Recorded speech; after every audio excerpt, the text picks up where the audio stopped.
देखिए एक अनोखी शादी की मंडप में दुल्हन आ चुकी है और पंडित जी के चेले विश्राम अवस्था में शादी होती रहेगी। अपनी नींद इम्पोर्टेंट है। Self love. Hello guys, welcome to my blog. तो इस अनोखी शादी में जाने के लिए मैं सुबह 7 बजे नहा धो के रेडी हो गई थी और लिटरली मैं सिर्फ आधे घंटे में ही तैयार हुई थी। इसके बाद हम निकल गए अपने वेन्यू के लिए। तो जब हम अपने वेन्यू पे पहुंचे तो मुझे पता चला कि यहाँ तो अभी लोग आए ही नहीं हैं, ब्राइड अपने घर पे है। तो जब मुझे पता चला कि यहाँ पे लेट होगा उन लोगों को आने में, तो मैं उसके घर ही पहुँच गई। और जब पहुँची तो पता चला कि ब्राइड ने अभी स्नान भी नहीं किया है। तो ब्राइड ने जब स्नान किया उसके बाद वो रेडी हो रही थी, फिर उसका मन किया चाय पीने का। अब ब्राइड है तो उसका ये ट्रीटमेंट तो पूरा करना ही था भाई, उसे प्रिंसेस ट्रीटमेंट जो चाहिए। तो बस मैंने उसके लिए फटाफट बनाई अपनी स्पेशल चाय। ये है उपासना पांडे जो बना रही हैं ब्राइड के लिए चाय। पहली बार घर आई हूँ और ये मुझसे ही चाय बनवा रही है। पर ये अच्छा है ना कि ब्राइड के लिए कुछ तो कर पा रही हूँ। इससे हड़बड़ी में हेलो ये है भाभी है सुधा, मैं दोस्त हूँ। जो पहली बार मेरे घर आई है। पहली बार आ रही हूँ। हमेशा हम लोग बाहर मिलते थे। हाँ हमेशा बीटीसी किया है उसमें। कहाँ है चीनी की? बस ठीक है ना इतना? तो भाई मेरी स्पेशल चाय तैयार थी। इसके बाद हम नशेड़ी पक्के बनारसी बैठ गए अपना चाय एंजॉय करने के लिए। हालांकि हमारी एक जो दोस्त थी वो चाय लवर बिल्कुल भी नहीं थी, तो वो बस हमें देख रही थी हमारे चाय को एंजॉय करते हुए। एंड इसके बाद मेरी नज़र पड़ गई ब्राइड के नेल एक्सटेंशन पे, जो कि लिटरली बहुत ही सुंदर लग रहा था। आप खुद देख लो कि कितना उसने अच्छा बनवा रखा था। मैंने इसके पहले बहुत नेल आर्ट देखे हैं बट ऐसा नहीं देखा था। उसने ऐसे ब्राइड ग्रूम, गठबंधन और रिंग ऐसे बहुत ही सुंदर करवा रखा था। मुझे बहुत अच्छा लग रहा था। हमारी ब्राइड इसको फ्लॉन्ट करने में बिल्कुल भी हिचकिचा नहीं रही थी, वो बहुत ही खुश नज़र आ रही थी। और उसको ऐसे खुश देख के भाई हम भी दोस्त हैं, हम भी खुशी थे, तो मज़ा आ रहा था ये सारा कुछ एंजॉय करके। इसके बाद जब हमारा टाइम हो गया वहाँ से निकलने का, वेन्यू पे जाने का, लॉन में, तो वो अपने मम्मी दादा दादी सबको प्रणाम करके निकल रही थी। उसकी मम्मी आज इस दुनिया में नहीं है और एक बेटी को इस टाइम पे सबसे ज़्यादा अपनी माँ की कमी महसूस होती है। ये एक वही लड़की समझ सकती है जिसके माँ बाप या कोई आज इस दुनिया में नहीं है। खैर ऐसा किसी के साथ ना हो कि किसी के मम्मी पापा उसके ऐसे मोमेंट में साथ ना हो। तो इसके बाद हम वहाँ से फाइनली निकलने वाले थे और हमारी दुल्हनिया बिल्कुल रेडी थी। वो आज से ही प्रिपरेशन कर रही थी भाई, घूंघट वूंघट लेके। और इसे ये ऐसे करते हुए देख के ना हमें बड़ा हंसी आ रही थी भाई। ऐसे हम टोटो में निकल गए थे अपने वेन्यू के लिए। ये देख के हमें और भी मज़ा आ रहा था। बनारस की गलियाँ ऐसी हैं ही कि यहाँ हम टोटो से ही यहाँ से निकल सकते हैं। तो टोटो से हम पहुँच गए अपने वेन्यू, जो कि था सिंधी धर्मशाला। तो वहाँ पहुँचने के बाद सबसे पहले हमने नाश्ता इंजॉय किया, क्योंकि और भी सारी चीज़ें तैयारियाँ जो थी, पंडित जी आए नहीं थे, हल्दी का प्रोग्राम शुरू नहीं हुआ था। तो हमने सोचा कि पहले नाश्ता कर लेते हैं। नाश्ता में भाई बनारसियों का था, तो यहाँ पे कचौड़ी जलेबी सब कुछ बनारसी आइटम ही था। तो हमने फुल्ली इंजॉय किया, बहुत ही टेस्टी नाश्ता बना था। इसके बाद मैंने अपनी दोस्त को उसकी जो भी ज्वेलरी थी उसने ऐसे ऑर्डर करके फूलों की बनवाई हुई थी, रियल फूलों की थी, तो वो बहुत ही प्यारी लग रही थी। तो मैंने वो सारा कुछ उसे पहना दिया। और ईयरिंग में उसके थोड़ा प्रॉब्लम था कि कैसे उसे पहनाया जाए, क्योंकि वो सिर्फ कंगन के जैसा बन के आया था। तो मैंने उसमें अपना दिमाग लगा दिया, वो भी उसे पहना दिया। एंड उसके बाद उसका जो फोटोशूट था वो स्टार्ट हो गया। सबने उसके साथ फोटो वगैरह क्लिक करवाई, हमने भी क्लिक करवाई। एंड इसके बाद हम सीधा पहुंच गए मंडप में, जहां उसकी पूजा होने वाली थी। तो यहाँ पे उसके यहाँ थोड़ी सी चीज़ें, मुझे रस्म जो है वो अलग अलग देखने को मिली। यहाँ पे मैंने एक चीज़ नोटिस करी कि जो औरतें होती हैं उनको भी हल्दी के टाइम पे हल्दी लगाई जाती है। तो वो जब नीचे जा रही थी उससे पहले दीदी ने उसके हाथ में ऐसे ये चावल का खोइचा जो बोलते हैं वो उसके हाथ में धरा, क्योंकि वो उसको लेकर ही मंडप में जाने वाली थी। मंडप में पहुँचने के बाद उसका जो भी पूजा था वो स्टार्ट हो गया। यहाँ पे लड़के के हाथ में कंगन बांधते हैं जिसमें लोहा होता है और भी बहुत सारी चीज़ें होती है जो कि मंत्रों के साथ बांधी जाती है। इसमें ये माना जाता है कि ऐसे बुरी नज़र से उसे बचाया जा सकता है।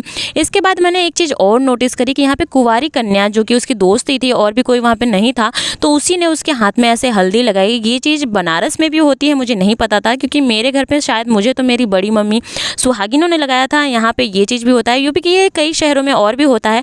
और मुझे ये चीज़ एक और देखने को मिली कि माथे पे पंडित जी उसके पूरे ऐसे लाल कलर का ये जो होता है ये लगा रहे थे। इसके बाद इस पर उन्होंने चावल ऐसे पूरे उसके माथ पे लगाया। ये देख के थोड़ा सा मुझे बहुत ही अच्छा लग रहा था, क्योंकि ये ऐसे पूरा ना देवी वाला वाइब दे रहा था कि जैसे कुंवारी देवियाँ होती हैं उनके साथ ऐसे किया जाता है। और सच बताऊँ तो पंडित जी ऐसे उसके सर पे रख रहे थे ना जैसे वो कहीं की भड़ास निकाल रहे हो। देख के सब हंसने लगे, सबको बहुत ही मज़ा आ रहा था। रस्में ऐसी होती ही हैं कि शादियों में ये सारी चीज़ें आप अगर बहुत इंजॉय करके करते हो तो और भी अच्छा लगने लगता है सबको। एक चीज़ तो मैं आपको बताना ही भूल गई कि दिन की शादी थी तो फटाफट उसे तैयार भी होना था। तो जैसे ही उसका हल्दी का प्रोग्राम ख़त्म हुआ, हम ऊपर आए और उसको पार्लर वाले लोग आ गए थे, उसे सजाना स्टार्ट किया। तो उसने अपना मेकअप कराया, हेयर कराया, क्योंकि उसे एक बार फिर से मंडप में जाना था, क्योंकि भत्तमान अभी नहीं हुआ था, जो कि पतरी होता है, खाना खाना होता है। तो फुल्ली हम ये सारी चीज़ें एंजॉय कर रहे थे, क्योंकि मैं दिन की शादी पहली बार अटेंड कर रही थी, तो बहुत ही मज़ा आ रहा था। देखिए गाइस, हमारा रितु की शादी में फुल सपोर्ट है।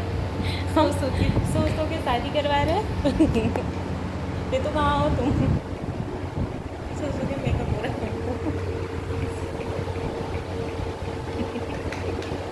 ब्राइड का मेकअप होने के बाद हम वापस से उसे मंडप में लेकर गए। तो वहाँ पे एक और रस्म ऐसी थी जो मैं पहली बार देख रही थी। वहाँ पे ऐसा हुआ कि कुंवारी लड़की को उसके मायके पक्ष से नथुनी भी दी जाती है। हमारे में तो ऐसा होता है कि हमारी जब पूरी शादी हो जाती है, ससुराल पक्ष से जो मांगटिका और नथुनी आती है, हम वही पहनते हैं जब हम चुनरी पहनते हैं। बट इसके में ऐसा था कि जब ये मंडप में आई, भत्तमान से पहले ही इसे ये नथुनी पहनाई जा रही थी, जो कि उसके मायके पक्ष से थी। तो ये चीज़ मेरे लिए बिल्कुल भी नहीं थी। तो इसके बाद उसका वो चढ़ना उतरना जो होता है कुंवारी कन्या पे होता है कि अगली शादी उसी की होने वाली है, तो वो भी उसके दोस्त के ऊपर ही हुई, क्योंकि और भी कोई नहीं था वहाँ पे ऐसे कुंवारा। ये पहला बर्तमान है जिसमें कन्याओं के साथ पंडित जी भी अपना अलग से बर्तमान मना रहे हैं। गुरुजी स्माइल। इन सारी रस्मों के बाद उसने खाया खाना और वो शीशे में देखकर खा रही थी। यहाँ पे एक रस्म होती है, ये तो मेरे में भी था, कि ब्राइड को शीशे में देखकर खाना होता है। इसके पीछे रीज़न क्या है वो तो मुझे भी नहीं पता है अभी तक। अगर आपको पता है तो आप ज़रूर बता दीजिएगा। इसके बाद एक रस्म और हुई जो कि होते हैं ऐसे पोखरा खन्ना या कुआं खन्ना कहते हैं, जो कि बुआ लोग रस्म करती हैं। इसके बाद ही ब्राइड नहाती है। हालांकि अब तो थोड़ा ये सब मॉडर्न हो गया है, चेंज हो गया है, तो इसमें ब्राइड पहले ही नहा लेती है, क्योंकि उसे पार्लर जाना होता है, रेडी होना होता है। तो ये सब कुछ हुआ। उसके बाद मंडप में हम वापस से फिर पहुंच गए। ये असली मजा है भाई। पंडित जी सो रहे हैं, दुल्हन आके खड़ी कि मेरी शादी करवाओ, मेरी शादी करवाओ। पंडित जी मस्त आराम से अपना नींद इंजॉय करते हुए। इतना चिल पंडित पहली बार आप देख रहे हैं। ये रहे पंडित जी मंडप में ही सो रहे हैं। दुल्हन जो अपना बारात आने पे इतनी ज्यादा खुश है भाई।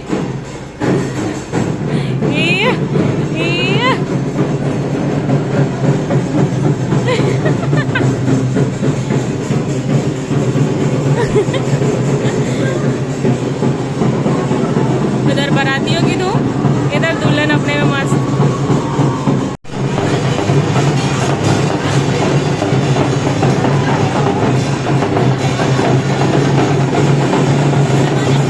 इंटरनेशनल बारात है कि देसी तो देसी, विदेशी भी आए हैं इस बारात में।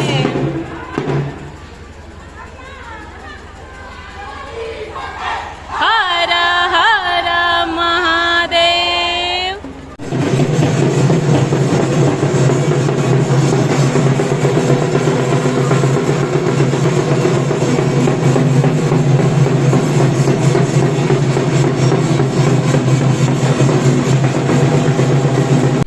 Wait is over. हमारे दूल्हे राजा हमारे द्वार पे आ चुके हैं। उनका जो भी परछाई होता है वो हो रहा है, पर दुल्हन से इतना भी सब्र नहीं हो रहा है कि वो कुछ देर, चंद मिनट और भी रुक सके। तो वो छुप के ऐसे अपने दूल्हे राजा को देख रही हैं। भाई ये मोमेंट अलग ही होता है। इसकी फीलिंग जो होती है वो शब्दों में नहीं बोली जा सकती। तो दुल्हनिया को एंजॉय करने देते हैं उसका मोमेंट। तो आइए दिखाती हूँ। ये कोई पोज नहीं हो रहा है, ये कुछ नहीं हो रहा है, ये चोरी चोरी चुपके चुपके आया है, लेके जाएगा इस प्यारी सी को दुल्हनिया। ओवर एक्साइटेड ब्राइड भाई है।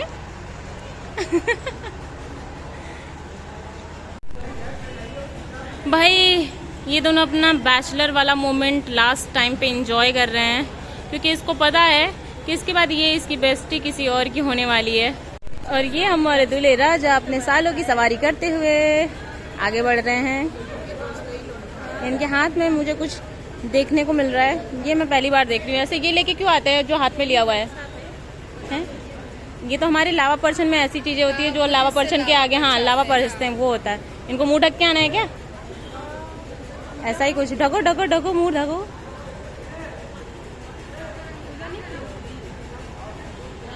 आगे बढ़ो भैया। ये हमारे दूल्हे राजा और ये हमारी दुल्हनिया। मान गई, देख ली, मन भर गया, खुश। चलो बंदर। ये जो बुजुर्ग महिला बैठी है हमारी दीदी जी, इनका मनोरंजन करने के लिए अब हम थोड़ा सा गाना बजाना करेंगे क्योंकि माहौल में बहुत ज्यादा शांति प्रतीत हो रही है। तो आइए करते हैं थोड़ा सा गाना बजाना और इनका एंजॉयमेंट होती है सुधा। और ये हमारी मॉडल, हमारी आज की कलाकार जो पेश करने जा रही हैं।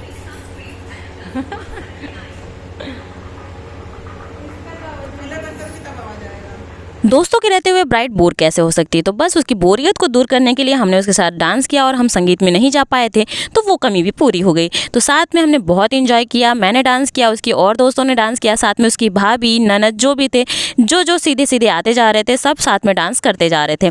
तो फुल्ली हम खूब इंजॉय कर रहे थे, बहुत मज़ा आ रहा था। इसका जो भी क्लिप है मैं बाद में आपको वीडियो ऐसे अलग से डाल दूँगी, आप देख लेना, बहुत ही इंजॉय करने वाले हो आप। साथ में ब्राइड इतनी ज़्यादा हैप्पी, मैंने पहले किसी को नहीं देखा है इतना खुश होते हुए अपने शादी को लेकर के।